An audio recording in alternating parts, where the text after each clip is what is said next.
Games that promise you everything, infinite possibilities, the sky's the limit. But is it actually true? For all that I know, no one believes that anymore. Look at all these videos talking shit on the genre, and they indeed have some baggage to do it. Game after game, we get more and more disappointed because this is a genre where the sky is actually the limit. However, it seems that only few games can really take advantage of its true capacity. And today I want to talk a little bit about this topic and why I think that the open world genre is, for the most part, a huge failure in gaming. And worst of all, a parasitic genre to the industry. Yes, I am not crazy, stay with me here. So give me a like for the algorithm, subscribe for my ego, and let's start. And if you are questioning, yes, these glasses are different because yeah, and I'm filming this on 2 separate days because yes, I am the one who runs the channel. Understand me? 3 types. There are, in my opinion, 3 types of worlds in gaming. I might be missing 1 or 2, but I'd say that this is about it. There's the open worlds, of course, and I'll develop them further in the video, and then there's the other 2 that I wanna talk about. And let's start with the linear games. I'm a simple man with basic, simple needs. Therefore, I don't really need a huge world full to the brim of stuff to do to be a happy boy. Actually, my favorite games are the smaller linear ones, those concise experiences that you can finish in a couple hours. They always catch my attention and I always feel that I can immerse myself in them in a much more effective way. Games like Dead Space, Heavy Rain, even Neo could fit here. I'm really inclined to these smaller, more compact experiences, and as I'm playing more and more games, I am understanding that they are really my cup of tea. Putting aside some exceptions, of course, but I'll talk about them in a bit. But hey, with me overall preferring linear experiences doesn't mean that I don't like to explore what the developer made for us. Actually, I love exploring, if the exploration is done right. And if the developer actually made something for us to explore, because it's a linear game, sometimes they just don't do it, okay? Heavy Rain, you can't explore shit.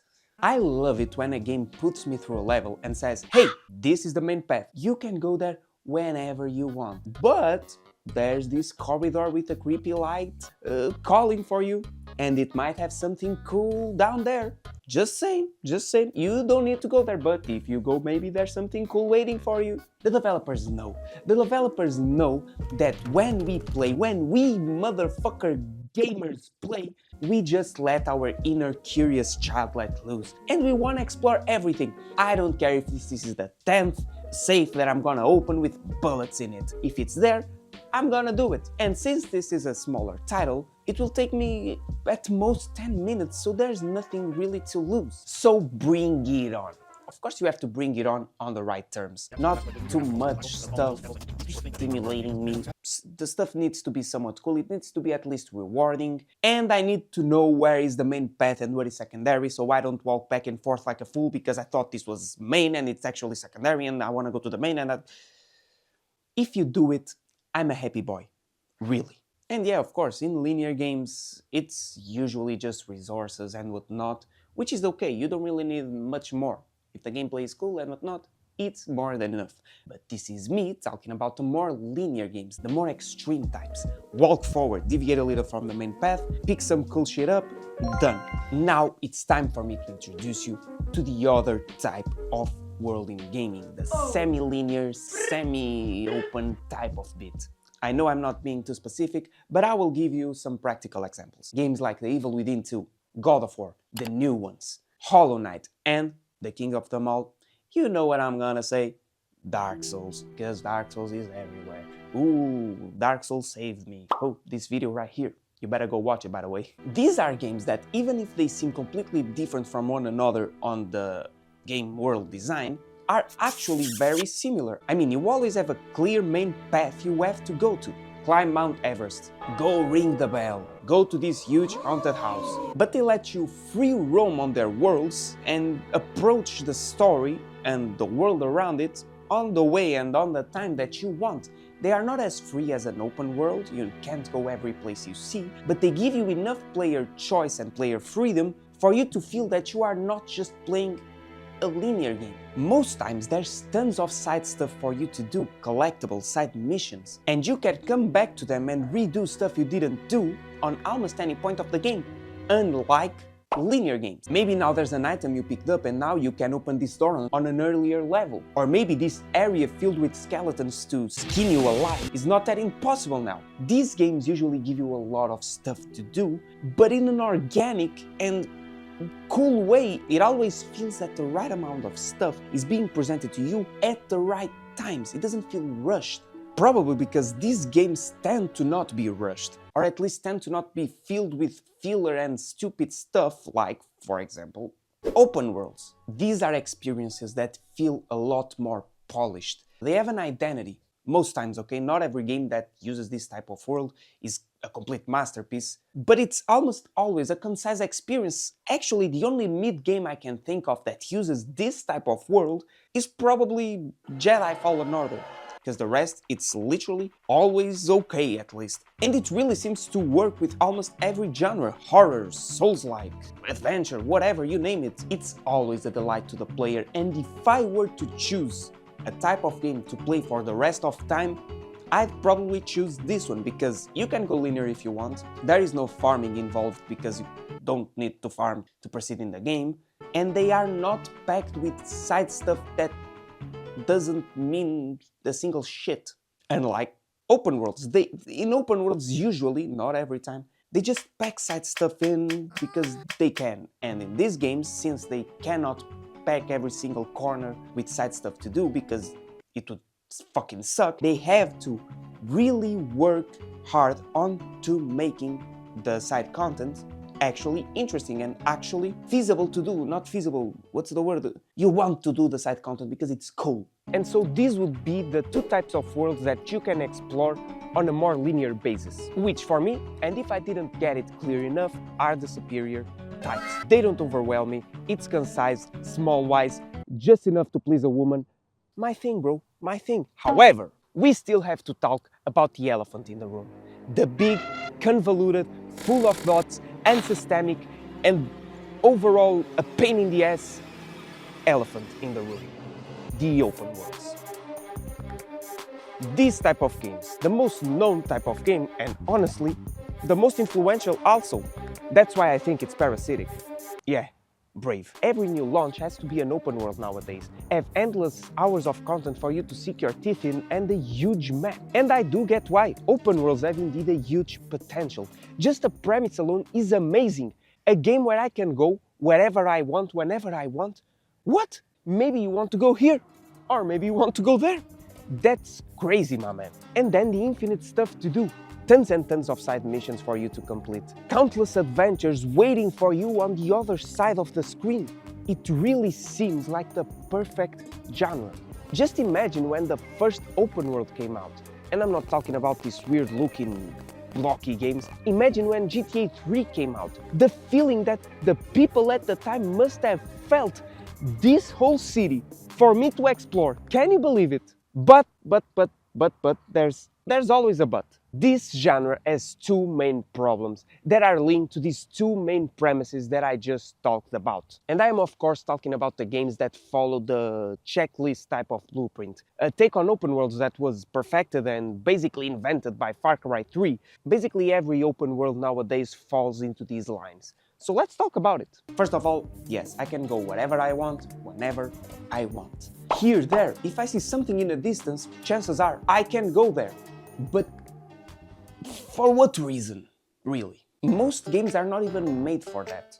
You just go to the places for the sake of going to the places. No mystery involved, just mountain, go there, pick some stupid shit. In a linear game you can go and pick bullets. In an open world you cannot just go there and pick bullets because you can't. You can't. It's an open world. Come on, make me have some adventures. It's like, I can go there. I won't because it would probably take me the entire day and I would get tired. But if I wanted to, I could. And I am sure that it would be a lot more interesting and fun than just pressing the stick forward and walking and getting into the place and getting a craftable item. Because most open worlds just do that. There are special cases in which going from point A to point B is fun, but most times we just go from here to there, from mission to mission, with no actual mystery and sneaky adventures to find. And this problem is deeply linked to the other one that is found in open worlds. Like, there is no mystery involved in you walking back and forth, because you always know what is expecting you. Every single side activity is always at your disposition in this big ass map. You just have to press the big ass map button and boom, there it goes, all of the mystery thrown out of the window because there's all of these dots going into your brain. So yes, the other problem with open worlds is the overwhelming amount of missions that you have at your disposition. I know, this is probably the reason why you like open worlds, because they have tons of content for you to do and to make every single penny that you wasted on the game count. But I am a different breed and I can explain myself if you let me. But this is going to get into some nerdy territory, so let's get into another place. Hey, super official medical doctor degree science here with every medical degree you can think of. So, we hardcore gamers, for the most part, have a lot of stuff to do besides playing games. We have work, we have school, we have all of that shit. So we can't play games every day. Unfortunately, or fortunately, who knows. We need to play the right games and do the right stuff on the games to better use our time, because we don't have enough time. We just don't. And when I play open worlds, yes, me, the doctor, it's like I'm in a constant battle with my brain on what I should, on what I shouldn't do. And I think that a lot of people think that way. Disclaimer, this only occurs on like the Ubisoft type of shit. This does not happen on an Elden Ring type of game, because Elden Ring is actually good, yeah, I know. Anyway, I think that this overwhelming feeling happens to a lot of people. And as I was saying, I think that this feeling that we get when we play open worlds happens because a medical completely true phenomenon called choice overflow takes place. Yes, this is a phenomenon that was discussed and experimented on the 7th episode of the Mindfield series in the Vsauce channel. And what is that, actually? So, it's basically the following. We, as humans, this is a human, get happier with fewer choices. Yes, you are hearing me right. This little guy right here, if he has 2 things to choose from, will get happy. You see the happy face? And if the same person has a lot of stuff to choose from, he gets sad. Look at his face, he's sad. And this was confirmed by an experiment that Vsauce and his team executed on the beach. Essentially what they did was they took some random group of people and made them choose between 2 bean flavors. They took like a thing with 2 beans with different flavors and said, yo, this is this flavor and this one is this flavor, and you will choose from one another. And they ate them. And after they ate them, they were asked, are you happy with your choice? And every single one of them, in a very small testing group, okay, just saying, every single one of them said that they were happy with their choice. Okay, they were happy with their choice. 2 beans, happy with their choice. Cool. Then on another testing group, he had this many flavors for them to taste. Like this fucking many. And at the first glance, you would think that they would get even happier with their choice because they could really narrow it down into their personal preferences. So he picked some other random group of people and made them choose between one of these like 40 beans. And the responses on the end were that not a single one of them, not a single human being was happy with his choice. Not a single one. Yes, it seems weird because you could really think that now that they have a lot of things to choose from, they would be even happier because they could choose the flavor to better suit their needs. But it's actually completely the opposite, because they were thinking, well, I could have ate it, I don't fucking know, this one that was flavored by Nutella, or this one that was flavored by coconut, and they just went into this mindset of, I should have done this and not that. I should have done that and not this. And it's quite interesting. I think it's quite interesting. Okay, we are here again, but just to tell you this, you might be seeing where I'm going with this. I trust in your rational capabilities. Okay, disclaimer. What I will say only takes place if you actually don't have a lot of time to play games, okay? That's where it takes place. If you don't do shit with your life, you probably don't care about this because you do 100% of the game. Or maybe you just don't care. I don't fucking know, I'm not a doctor. This all fake. This draw, it doesn't exist. This all fake. Glasses are not mine. It's all fake. I'm not a doctor, I'm not a scientist. I'm just a stupid guy, okay? Are we clear on that? If this doesn't happen to you, it's not my fault. Capiche? As I said before, Jesus, 3 of me? Ah, man. I find myself on that group of gamers that doesn't play the entire day all the times. I need to play the right games to play and do the right things to do. So if I am playing an open world and I open the map and I see this, my man, we got a problem in our hands. Even if the content is good, I will just get overwhelmed and frustrated with how much fucking stuff I have on my list to do. And it will happen what happened on the beach. Like the cool-ass doctor that's not real actually said. I'll pick 1 or 2 flavors out of this sea of flavors, eat them, yum yum yum yum, and when I finish them, I'll be like, maybe I should have eaten this bean, or maybe this one. Maybe the big main bean was actually tastier. Maybe if I've eaten the big main bean, I would be a lot more happy and overall full, and my tummy would be a lot more, yay, I'm full. Maybe if there were beans hidden in cool looking, interesting areas instead of 20 big markers pointing at beans, I would have eaten them all. Maybe if the beans were a little bit more cooked and not rushed and completely raw, I'm starting to lose control over this comparison. Okay, wait. Point being, in my case, and I think in many other cases, too much stuff stimulating my eyesight right away, it's not a plus, it's a down, and a bad down. And I think that Michael said it best. Sometimes the pressure to make a decision can cause you to dwell on the options you didn't choose, hindering your performance. I think it was something like that, but I think it captures it perfectly. If I don't do the side stuff organically and they just vomit out to the map, the chance of me not doing every side activity is indeed quite high. However, there are some games that are indeed cool, even with a shitty open world design. Games like Ghost of Tsushima, Spider-Man. These are indeed pretty decent titles, story, gameplay, but still when I was playing them, even if I was just rushing through the main story, I would always have on the back of my head that I should be doing this side activity. And I did some, but maybe I should do one more. Maybe I should pick one more backpack. And that just led to a more frustrating experience with the game. With the games. Not just these two, a lot of games like this, yeah. It's just too much stuff stressing me right away. I cannot take it. So what do I usually do? As I said, main missions all the way. Fuck the side content, I don't fucking care. Let me eat the main bean.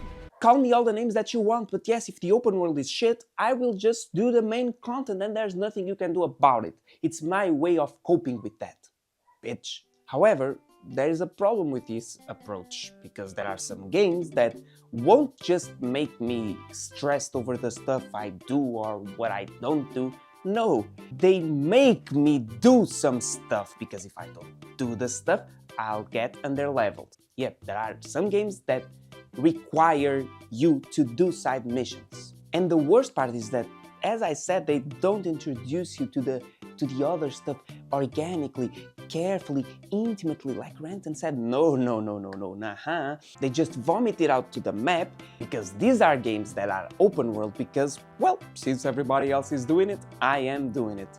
And they make you do the side stuff because yes. Enter the me hitting on a completely random title that has a shitty open world and that the developers make you do the side content because they are egotistical, and the fault is all on Ubisoft and Far Cry 3 and that shitty blueprint section of the video.